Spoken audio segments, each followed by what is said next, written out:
Okay, so the last big thing in Unit 7 is how to work with these exponential problems. And this is a very specific case of a differential equation where you're trying to find a solution, which is an antiderivative. Okay, so I'm giving you this situation, dy dx equals 4y.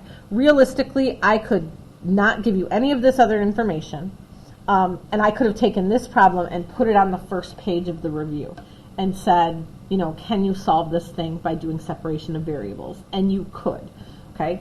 So you could do this exactly the same way that you did all the others. And then you could say, well, this is an initial condition that I could plug in and use to solve for C. So you could do it the exact same way that we were doing with those first problems.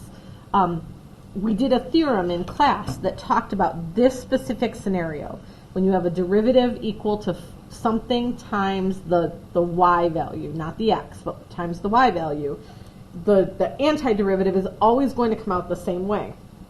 So if you did do separation of variables, it's always going to come out in the same kind of pattern. And here's what that looks like.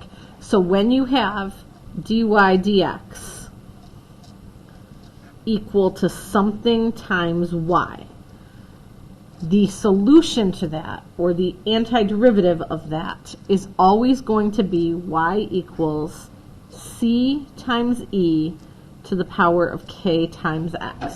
And a couple of things to point out here, that this k is this k, okay? And this is an initial value,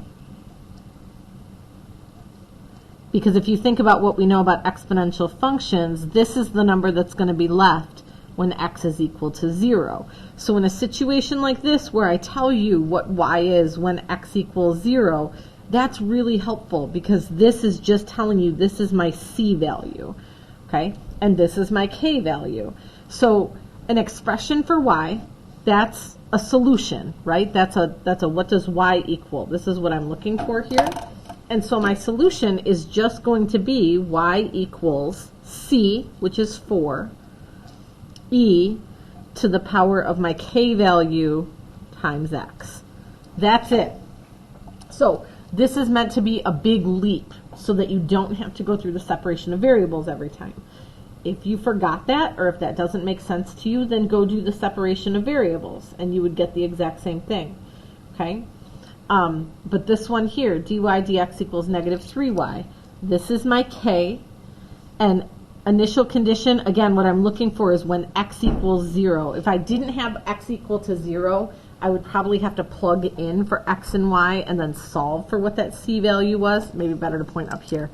If I didn't have when x equals 0, if I had some other coordinate, I might have to plug in here and solve for what c is supposed to be. We did one of those in our notes for sure. But so this would be, as a solution for y, my initial value is 7, e, and then my k value is negative 3, so it would be negative 3x.